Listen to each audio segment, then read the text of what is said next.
Hi friends, and welcome back to my sewing room. Today I'm here to show you how to make kind of a new take on one of the old favorites. So several years ago, a customer asked me to make a car trash bag, and I didn't have a pattern. This was before I knew that PDF patterns existed, and I kind of winged it. And she ended up loving it. My other customers ended up loving them and would buy them as quick as I could make them, so much so that I got tired of making them. And then I started making sewing friends and they wanted to know how to make them, so I wrote up a tutorial to put on my blog. I've made several over the years. I've helped other people make them, and they're still as popular today as they were. That's probably been 7 or 8 years ago, when I made my first one. So like I said, I have the tutorial on the blog, and that one is a smaller size, perfect for in a car. I've had a lot of people use them for trash, obviously, but also to keep like kids' toys in. I've had people use them in their sewing room to catch like threads as they're sewing. There's just so many uses for it. They've been really handy, and I love seeing every time one of my customers has a new idea for one. It's pretty exciting. Okay, so what we're making today is an oversized trash bag. I had one customer ask for one that was bigger, like twice the size almost, and I made it, and my other customers kind of went crazy over it. So, and then I had more people who had been sewing them wanted a new updated tutorial for that. So what I decided to do is on my blog is still the original pattern with the original measurements. This video will be sewing up the oversized one, and I will give you the measurements for those pieces. So if you still prefer the written tutorial, I'll write out the measurements underneath this video in the caption of this video, and then you can just refer back to the blog tutorial. The sewing steps will be the same, everything will be the same, just a few minor tweaks on things, and I'll go over those here. Okay, so let's go ahead and get started. I'll show you the fabric that I chose, and we will go over some basic things. Okay, so first we're going to go over the pieces and the measurements that we need.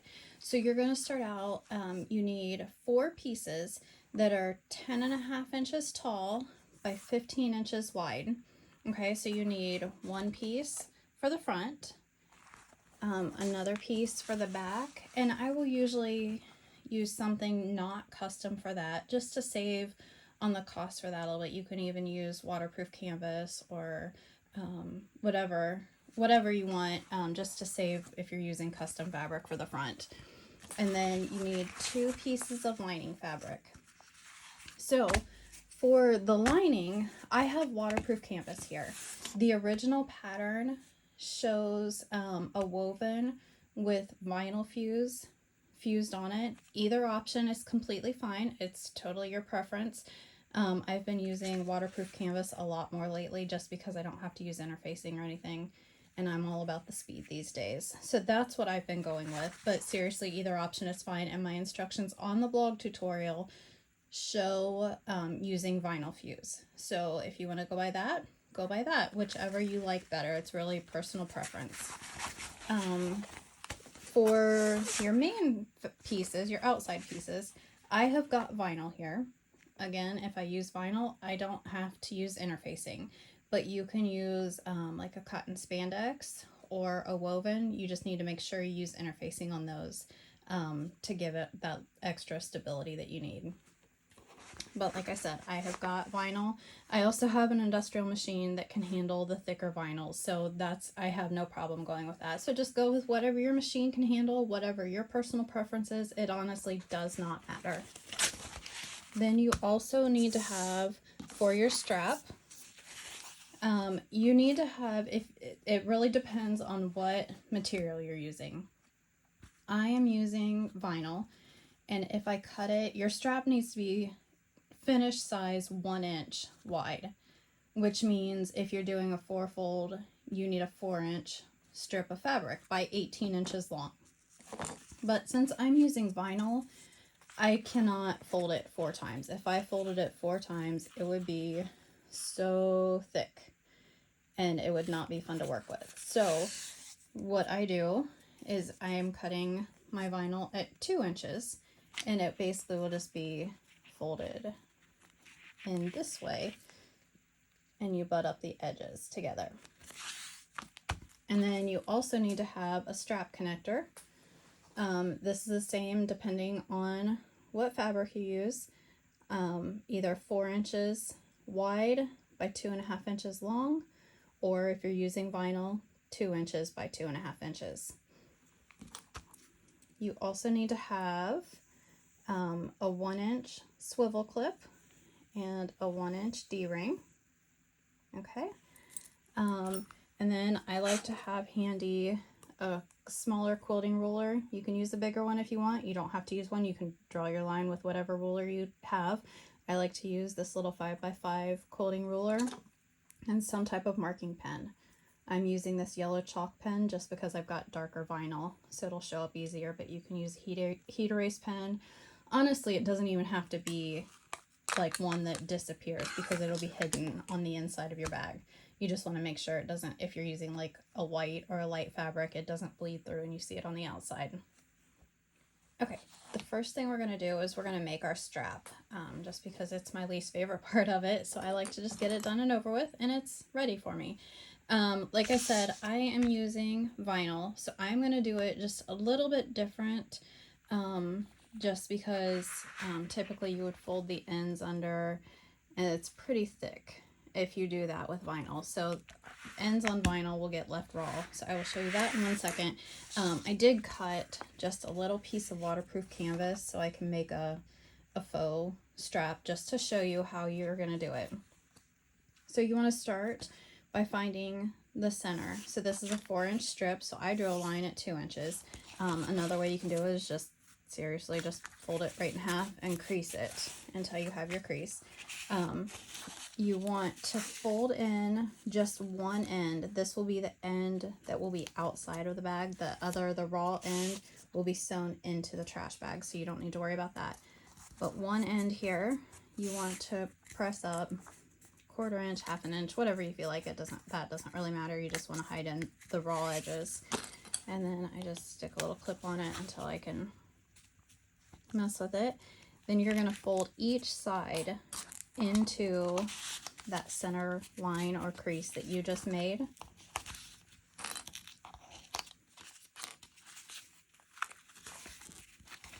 And then, so you've got like that, and then you'll just fold the whole thing in half. And then you'll just top stitch that, and that will be your strap, okay?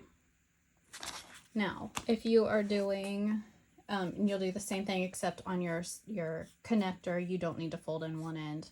That will just be folded in and top stitched. So if you're doing vinyl, I like to draw my line down the center. You won't really be able to fold it and make a crease mark on vinyl. It just does not work all that great. And then I like to use double-sided tape. You don't have to. You can use tons of clips. I just find that the easiest way, and I know that my machine will handle it, so that's how I do it. So I put double-sided tape along each of the long edges, pull the paper off, and then you're basically gonna just stick it down all the way into the center.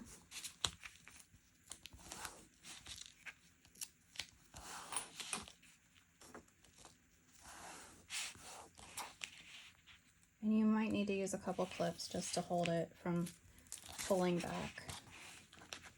You're going to do the same thing with the other side, and try to get those centers butted up as close as possible together, just so you don't see a lot of your backing once you sew it.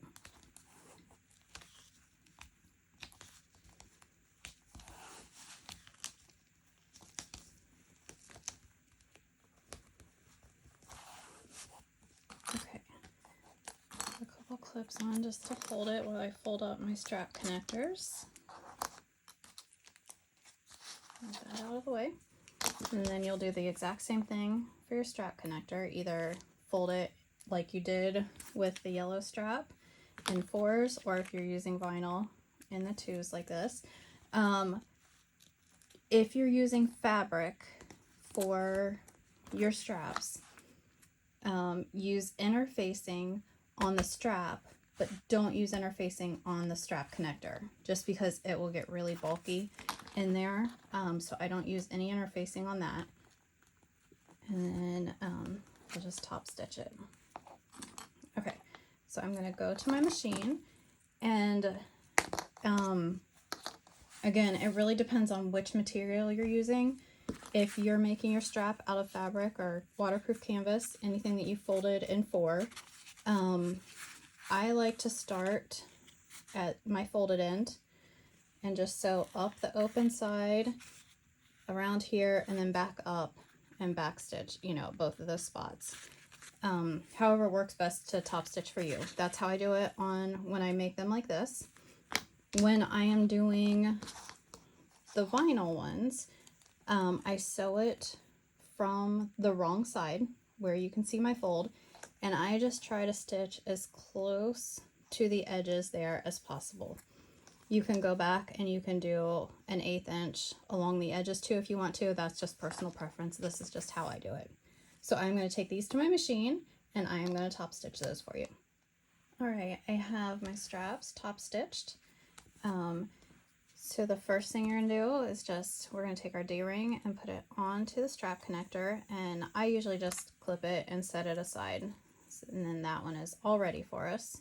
Okay, with your strap, you're going to put your swivel clip onto the end, and you can either just, if you did a fabric strap where you have your end tucked under and it's clean looking, you can seriously just fold it under and stitch across there. No need for doing extra folds or anything like that.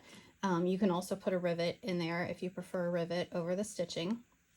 Since I have a raw edge, I'm gonna fold that raw edge under just a little bit and then fold it over like this. And I'm gonna use a rivet to secure mine. Okay, I have the rivet in my strap and it is ready to go. So I'm just going to set that aside while I start making the body of the bag. So to do the body, what we're going to do, I'm going to start with the lining, and you want to put your 2 lining pieces so that they are right sides together. Okay, and you need to leave yourself a space for turning it.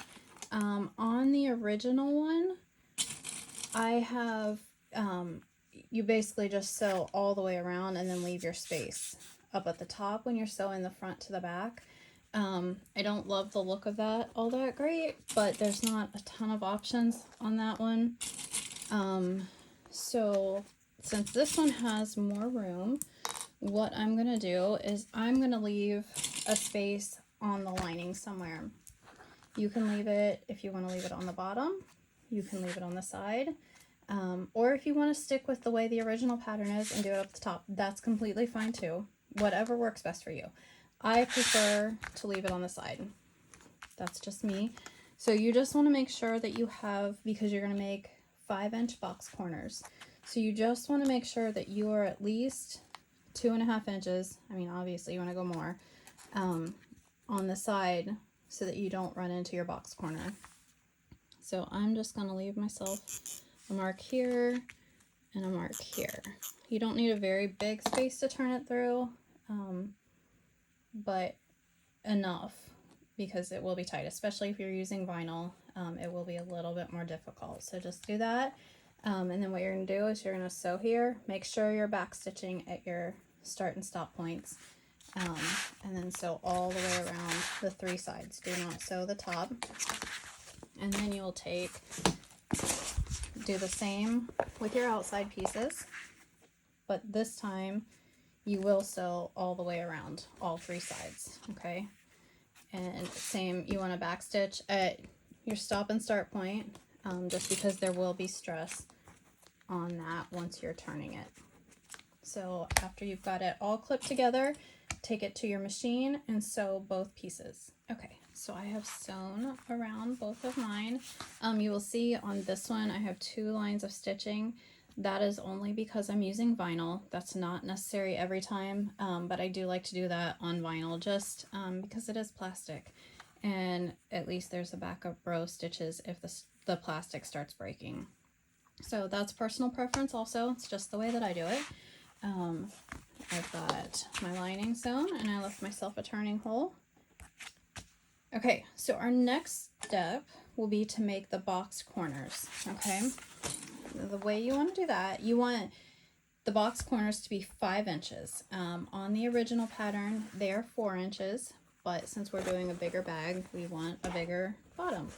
So I like to reach inside of my bag and just press your corners out. It's a little bit difficult, but if you kind of put one finger right into the corner and then use your other hand to kind of press it out this way, try and keep your seams lined up. When I'm doing vinyl, or sometimes others too, I try to make my seams go opposite directions. It just helps a little bit with the sewing it and getting it to lay flat. So you do like that. Sometimes you might need to put a couple clips just to hold it still for you. And then set this on your table like that.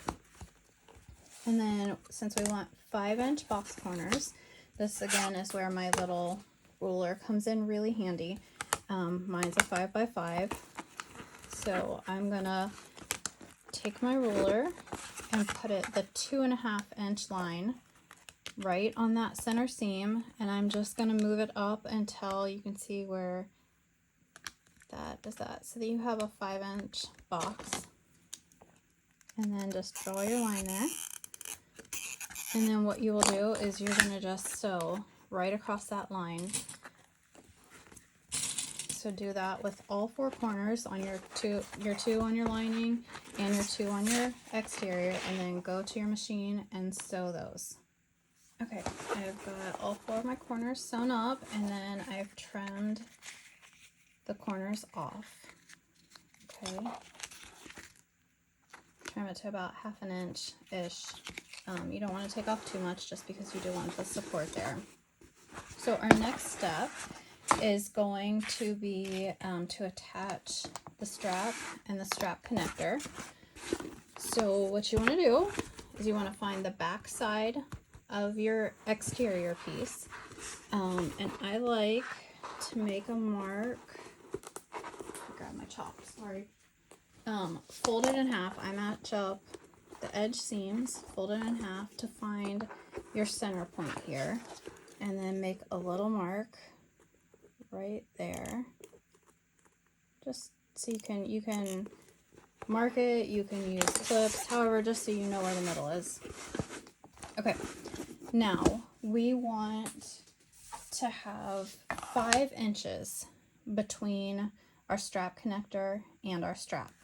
So the way I do it is I just line the mark that I just made in the center up with the 2.5-inch line on my ruler. I make a mark at the 5-inch and then at the 0, and then that puts 5 inches in between.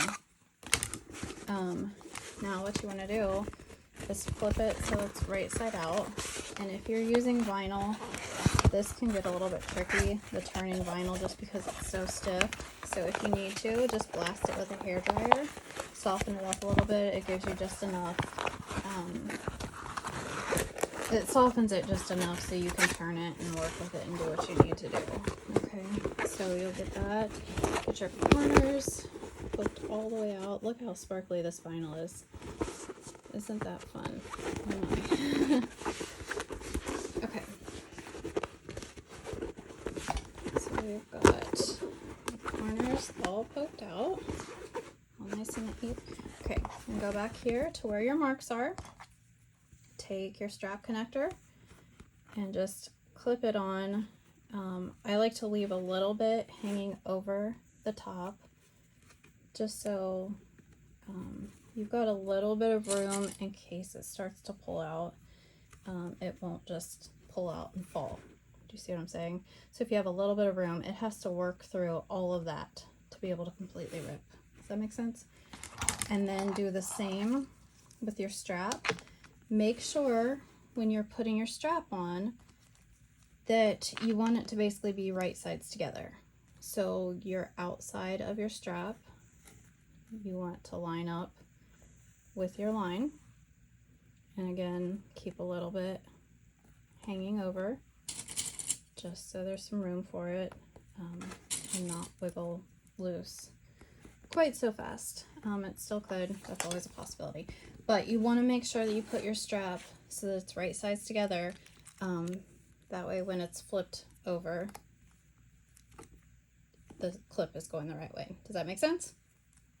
Okay, so what you're going to do is, you don't have to baste it on. I like to baste these in place just so I don't chance them slipping around. So I'm going to take these to my machine and just baste the two of those on.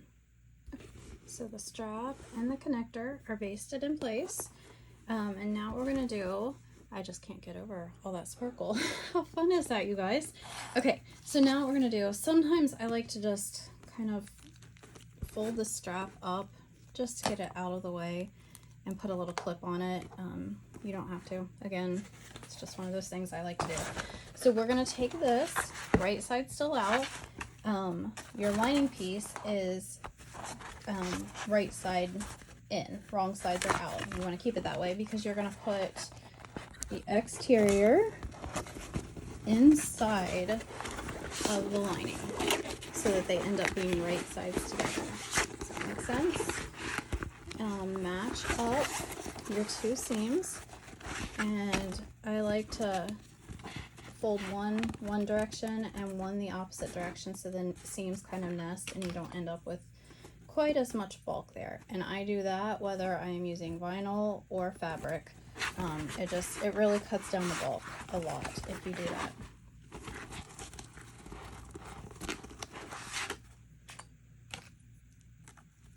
Okay, and then just flip all the way around. If you went according to the blog tutorial and you did not leave a hole in the lining to turn it through, this is where you're going to want to leave a hole at for turning. And I usually do it along the front just because there's more room there without your straps getting in the way. So if you're doing that, leave your spot there for turning. Make sure you back stitch at both of those ends just so you don't rip it when you're pulling it through. And then you just flip all the way around the top and then you'll sew it. And remember, make sure that they are right sides together. Okay, mine is clipped and I'm going to take it over to my machine and I'm just going to sew all the way around. 1/4 inch seam allowance is what I use. You can change your seam allowance to whatever you like the best. Some people like 3/8, some people like 1/2 inch. You can honestly use whatever seam allowance you prefer as long as you are consistent throughout the whole bag. You want to make sure you use the same here, here, here, everywhere on both pieces. So really it's just personal preference. So go ahead and do that and then we'll come right back here. Okay, I have sewn all the way around the top. Now what we're going to do is you're going to go to the hole that you left, whether it's on the side or on the top, and you're going to just pull carefully the outside through the lining. If it's stiff, if you're using vinyl and you're struggling, just like I told you earlier, use your hair dryer.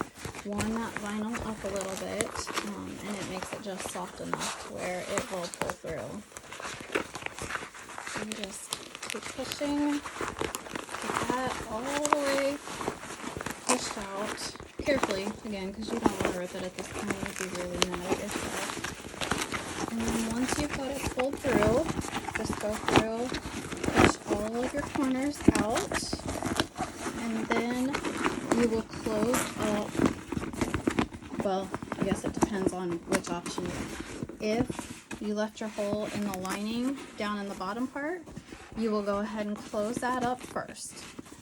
If you left your hole up here, just hold on for 1 minute and I will be right back. Okay, so I have closed up the hole in my lining Now, from this part, this is where everybody will close theirs up. So if you left the hole along the front there for turning it, everybody needs to push the lining down into the main. Waterproof canvas likes to leave a lot of extra air, so you kind of have to squish that out until it's all flat. Tuck your lining all the way down. You want to kind of roll your seams.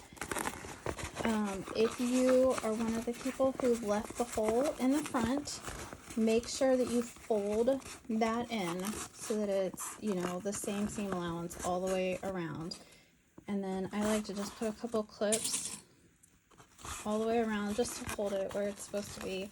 The parts where it wants to roll just a little bit, if you kind of roll it in between your fingertips, it's hard to like describe, but it will go where it needs to go. I just mess around with it until it looks like it's supposed to, and go all the way around doing that same thing. Make sure that your strap connectors and your strap are pulled up, and if you just kind of finger press, it will flatten it out a lot.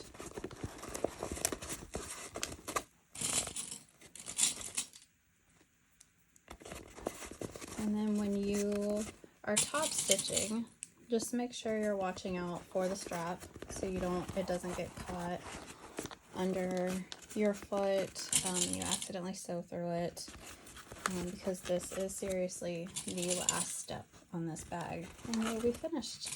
Still, I have mine clipped all the way around the top. My lining is pushed down into the bag. So now I'm going to take it over to my machine and I'm just going to top stitch about 1/8 of an inch from the top all the way around. Okay, mine is all top stitched. I've clipped my strap on and it is ready to use. I hope that you have loved sewing this with me, and I look forward to sewing something else with you again. It's all nice and neat on the bottom. You can use it in your car, you can use it, I think I'm gonna get like a command hook and hang it by my sewing machine, just to scrape all the trash into instead of just right on the floor like I usually do. So anyway, there is my oversized trash bag. Thanks for joining me. Bye.